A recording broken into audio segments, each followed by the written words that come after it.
নমস্কার কৃষক ভাইগণ, technical knowledge এগ্রিকালচারে আপনাদের স্বাগত। কৃষক ভাইয়েরা, যখনই আমরা বপনের মরশুম শুরু করি বা ফসলের মধ্যে সার দেওয়ার কথা বলি, তখন আমাদের সামনে তিনটি নাম সবচেয়ে বেশি আসে: ডিএপি, এনপিকে এবং এসএসপি। প্রায়শই আমাদের কৃষক ভাই এই সন্দেহে থাকেন যে এই তিনটির মধ্যে আসলে পার্থক্য কি, আমার ফসলের জন্য কোন সার সবচেয়ে ভালো, কোন সারে কি পাওয়া যায়, কোন সার কখন এবং কিভাবে কাজ করে, আর হ্যাঁ, সবচেয়ে জরুরি, এদের দাম কত। যদি আপনার মনেও এই সব প্রশ্ন থাকে, তবে আপনি আজই এই সমস্ত প্রশ্নের উত্তর পেয়ে যাবেন। এই ভিডিওটিতে আমরা এই তিনটি সারের সম্পূর্ণ বিশ্লেষণ করব। শুরু থেকে শেষ পর্যন্ত এমন তথ্য দেব যাতে আজ থেকে আপনাকে এই সারগুলো নিয়ে কোনো বিভ্রান্তি থাকবে না।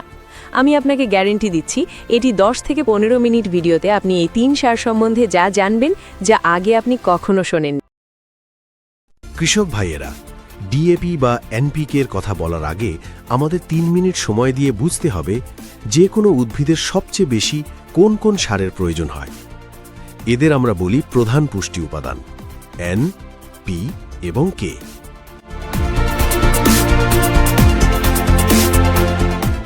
1. নাইট্রোজেন। এটি উদ্ভিদের বৃদ্ধি প্রমোটার। এটি পাতাগুলোকে সবুজ, ক্লোরোফিল তৈরি করে, উদ্ভিদের বৃদ্ধিতে, বিশেষ করে ভেজিটেটিভ গ্রোথ করায়। সহজ ভাষায় এটি উদ্ভিদের শরীর গঠন করে। 2. পি বা ফসফরাস। এটি উদ্ভিদের এনার্জি ম্যানেজার এবং মূল নির্মাতা, আর গাছকে এনার্জির যোগান দেয়।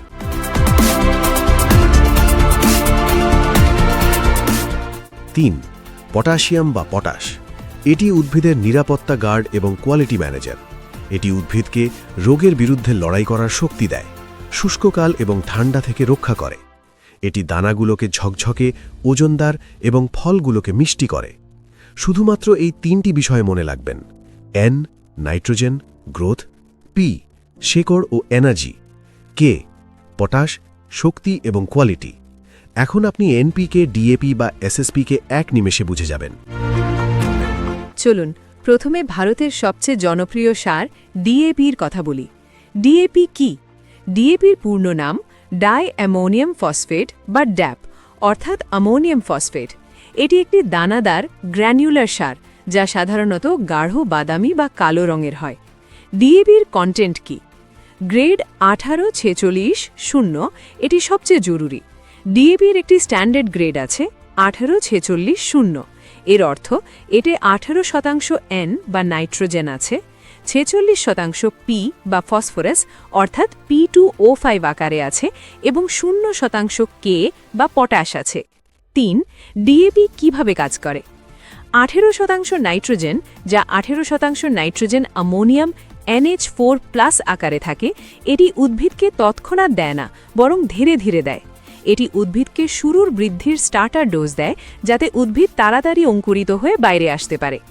ডিএপিতে বিশ্বের সবচেয়ে বেশি 46% ফসফরাস পাওয়া যায় এবং সবচেয়ে ভালো কথা হলো এর প্রায় 90-95% অংশ জলে দ্রবণীয় হয়, ওয়াটার সলিউবল হয়।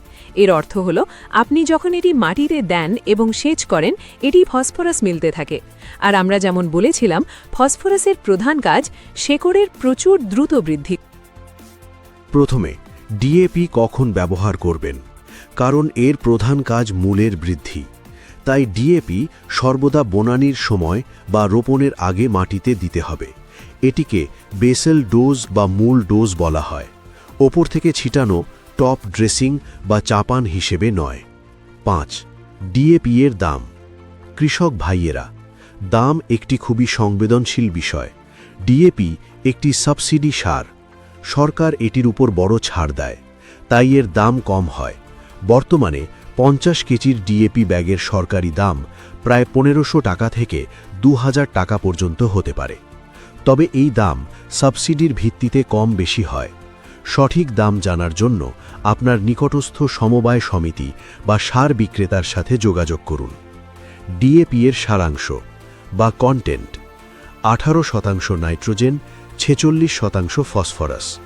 প্রধান কাজ: শেকড়ের দ্রুত বৃদ্ধি বা গাছকে এন বা নাইট্রোজেন এবং পি বা ফসফেটের যোগান দেওয়া।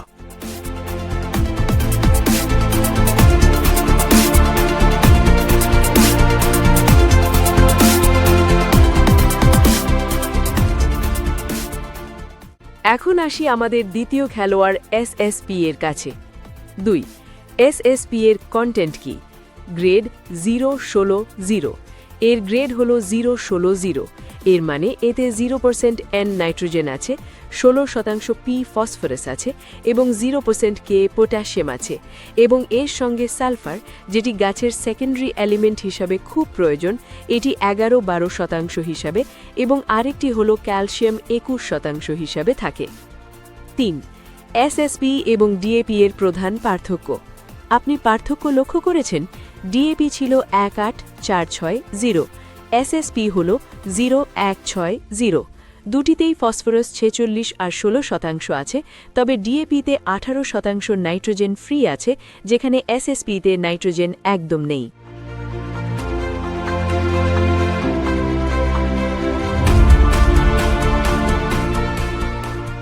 এসএসপি কখন এবং কেন ব্যবহার করবেন? এসএসপি ব্যবহৃত হয় ডিএপির মতো বপনের সময় বেসেল ডোজ হিসাবে বা মাটি প্রস্তুতিতে, কারণ এটি ফসফরাসের উৎস। কিন্তু প্রশ্ন ওঠে, যখন ডিএপিতে নাইট্রোজেন ফ্রি পাওয়া যায়, তাহলে কেউ কেন এসএসপি কিনবে? এর দুইটি প্রধান কারণ আছে। প্রথম, ডালজাতীয় ফসল যেমন ছোলা, মুগ বা সয়াবিন, এই ফসলগুলোতে নাইট্রোজেন তেমন লাগে না, কারণ এই ফসলগুলোর নাইট্রোজেনের প্রয়োজন কম, কারণ তারা তাদের মূলের মধ্যেই নাইট্রোজেন নিজে তৈরি করে। এমন ফসলগুলিতে যদি কেবল ফসফরাস দিতে হয়, তবে এসএসপি একটি ভালো বিকল্প। দ্বিতীয়, যদি আপনার মাটিতে অর্গানিক কার্বন বা জৈব সার বা গোবর সার অধিক থাকে, তবে হতে পারে আপনাকে বাইরের নাইট্রোজেনের প্রয়োজনই নেই, তখন আপনার কাছে এসএসপি একটি দারুণ বিকল্প।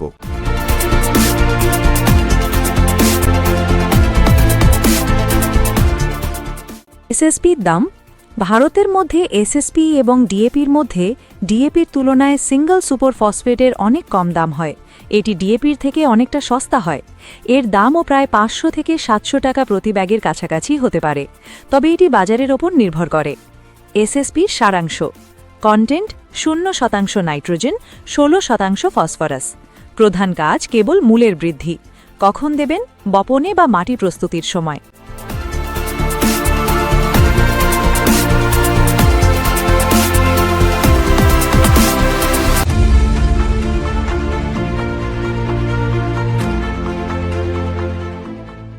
এবার আসি আমাদের সেই বিশ্বস্ত খেলোয়াড় এনপিকে এর কাছে। এনপিকে কি? এনপিকে কোনো একটি সার নয়, এটি সারের একটি পুরো ক্যাটাগরি। এনপিকে মানে নাইট্রোজেন বা এন, ফসফরাস বা পি এবং পটাশিয়াম বা কে। ডিএপিতে পটাশ বা কে ছিল না, এসএসপিতে নাইট্রোজেন এবং পটাশ বা এন ছিল না। কিন্তু এনপিকে সারগুলোতে 3টি প্রধান পুষ্টি উপাদান একসাথে একটি দানায় থাকে, এজন্য এদেরকে যৌগিক সার বলা হয়। এনপিকে এর কন্টেন্ট কি? এনপিকে এর অনেক গ্রেড আছে। এনপিকে একটি নির্দিষ্ট গ্রেডে আসে না, এটি বাজারে ডজনেরও বেশি গ্রেডে পাওয়া যায়। প্রতিটি গ্রেডের একটি বিশেষ কাজ থাকে। আমি আপনাকে কিছু জনপ্রিয় এনপিকে গ্রেডের কথা বলছি। এনপিকে যেটা বেসেল ডোজের বা মাটি প্রস্তুতির সময় দেওয়া প্রয়োজন হয়, যেমন এনপিকে 14-35-14, 14% নাইট্রোজেন, 35% ফসফরাস, 14% পটাশ। এটি ডিএপি 18-46-0 এর সবচেয়ে ভালো বিকল্প। ডিএপিতে পটাশ ছিল না, কিন্তু এতে 14% পটাশও আছে। এটি একটি সম্পূর্ণ বেসেল ডোজ, যা মূলত মাটি প্রস্তুতির সময় ভালো। NPK 10-26-26, 10% nitrogen, 26% phosphorus, 26% potash. এটি সেই ফসলগুলোর জন্য সেরা যেগুলোর ফসল এবং পটাশ সমান পরিমাণে প্রয়োজন, যেমন তেলযুক্ত ফসল, সর্ষে, সয়াবিন এবং ডাল জাতীয় ফসল যেমন ছোলা, মটর বা সয়াবিন জাতীয় ফসল যাদের নাইট্রোজেন কম প্রয়োজন কিন্তু ফসফেট অধিক পরিমাণে চাই, তাদের জন্য বেস্ট।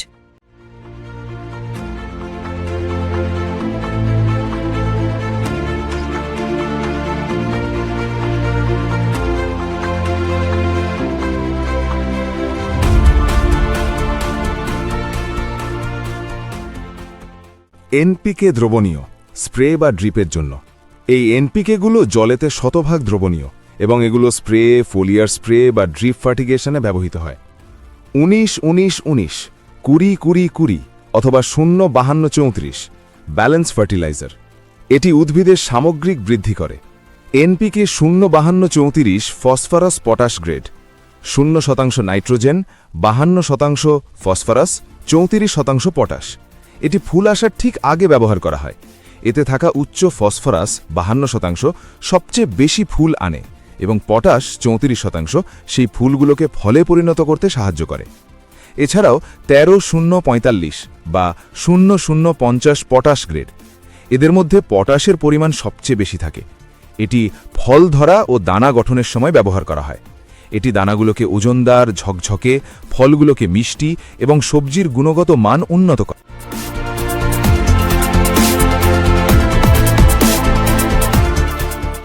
এনপিকের দাম। দানাদার এনপিকে যেমন 14-35-14 এগুলোও সাবসিডিযুক্ত হয় এবং এদের দাম ডিএপির কাছাকাছি, প্রায় 1500 থেকে 2000 টাকা হয়। যারা দ্রবণীয় ওয়াটার সলিউবল এনপিকে যেমন 19-19-19, 20-20-20 বা 0-52-34 এগুলি সাবসিডিযুক্ত নয়। এগুলির দামই হয়, এদের দাম 150 থেকে 250 টাকা প্রতি কেজি পর্যন্ত হতে পারে, যা কোম্পানি এবং গ্রেডের ওপর নির্ভর করে। কিন্তু এগুলি স্প্রে বা ড্রিপ হিসাবে দেওয়া হয়, তাই খরচ কম হয়। তাই কৃষক ভাইরা আমরা ডিএপি, এসএসপি এবং এনপিকে তিনটি গভীরভাবে বুঝে নিলাম। এখন আসে সবচেয়ে বড় প্রশ্ন, এদের মধ্যে কোনটি সেরা? যদি আপনি আমাকে জিজ্ঞেস করেন কোনটি সেরা, তবে আমার উত্তর হবে এটি আপনার প্রয়োজনের উপর নির্ভর করে। কোনো সার নিজেই সেরা বা বাজে নয়। সেরা সার হলো যা আপনার মাটির প্রয়োজন এবং মাটির অভাব পূরণ করে এবং আপনার ফসলের প্রয়োজন সঠিক সময়ে মেটায়। এটির কিছু উদাহরণ দিয়ে বুঝি। উদাহরণ 1, আমার গম বপন করতে হবে। আমার মাটিতে ফসফরাসের বড় অভাব আছে, কিন্তু পটাশের স্তর ঠিক আছে। সেরা সার ডিএপি 18-46, কারণ আপনাকে উচ্চ ফসফরাস 46% এবং স্টার্টার নাইট্রোজেন 18% দরকার। পটাশ আপনি পরে দিতে পারবেন। উদাহরণ 2, আমার আলুর বপন করতে হবে। আলুর জন্য ফসফরাস এবং পটাশ দুটিই অনেক গুরুত্বপূর্ণ। সেরা সার এনপিকে 14-35-14। কেন? যদি আপনি ডিএপি দেন তাহলে আপনাকে আলাদা করে এমওপি সার আনতে হবে পটাশের জন্য, কিন্তু 14-35-14তে তিনটি এনপিকে একসাথে মেলে, যা আলুর জন্য ডিএপি থেকে ভালো প্রমাণিত হবে। উদাহরণ 3, আমার ছোলা বা মুগ বপন করতে হবে। ছোলা বা মুগে নাইট্রোজেন লাগে না, সে নিজেই তৈরি করে, তাকে শুধু ফসফরাস দিতে হয়। সেরা সার SSP, single super phosphate, DAP 18-46 দিতে পারেন।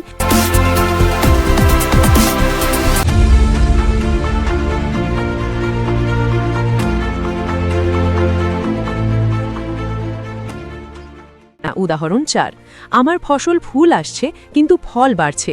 এই সময় উদ্ভিদের N9 বরং ফসফরাস, পি এবং পটাশ দরকার। সেরা সার এনপিকে 0-52-34। এই সময় ডিএপি 14-35-14 বা 19-19-19 দেওয়া সেরা নয়, বরং ভুল সিদ্ধান্ত। এখন 0-52-34 ভালো বিকল্প হবে। অর্থাৎ ডিএপি হলো ফসফরাসের রাজা, সাথে স্টার্টার নাইট্রোজেন দেয়, বপনের জন্য বেসাল ডোজ হিসেবে সেরা, কিন্তু এতে পটাশ নেই। 2, এসএসপি 0-16-0, এটি কেবল ফসফরাসের উৎস, বিশেষ প্রয়োজন যেমন ডালযুক্ত যা তৈলবীজ জাতীয় ফসলে। এনপিকে এর বিভিন্ন গ্রেড হয়, এটি একটি অলরাউন্ডার, যেখানে এনপিকে তিনটি একসাথে মেলে। বপনের জন্য 14-35-14 বা 10-26-26 ডিএপি একটি ভালো বিকল্প, কারণ এগুলো সুষম, ব্যালেন্সড। আর স্প্রে করার জন্য 19-19-19 বা 20-20-20 বৃদ্ধি এবং 0-52-34 ফল ফুল অবস্থায়।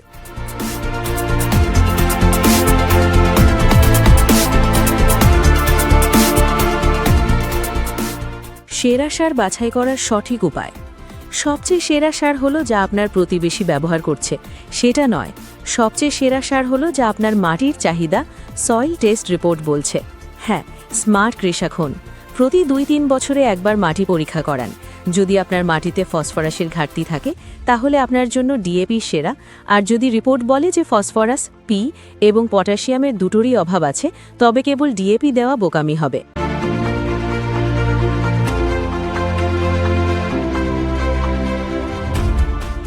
তখন আপনার জন্য এনপিকে 14-35-14 বা 10-26-26 সেরা। দাম বললে বেসাল ডোজে ডিএপি এবং এনপিকে 14-35-14 দাম প্রায় কাছাকাছি বা সমান হয়, তাই দাম নয়, প্রয়োজন দেখে সিদ্ধান্ত নিন। আশা করি ডিএপি, এসএসপি এবং এনপিকে নিয়ে এই A to Z তথ্য আপনার সব বিভ্রান্তি দূর করতে পেরেছি। ধন্যবাদ।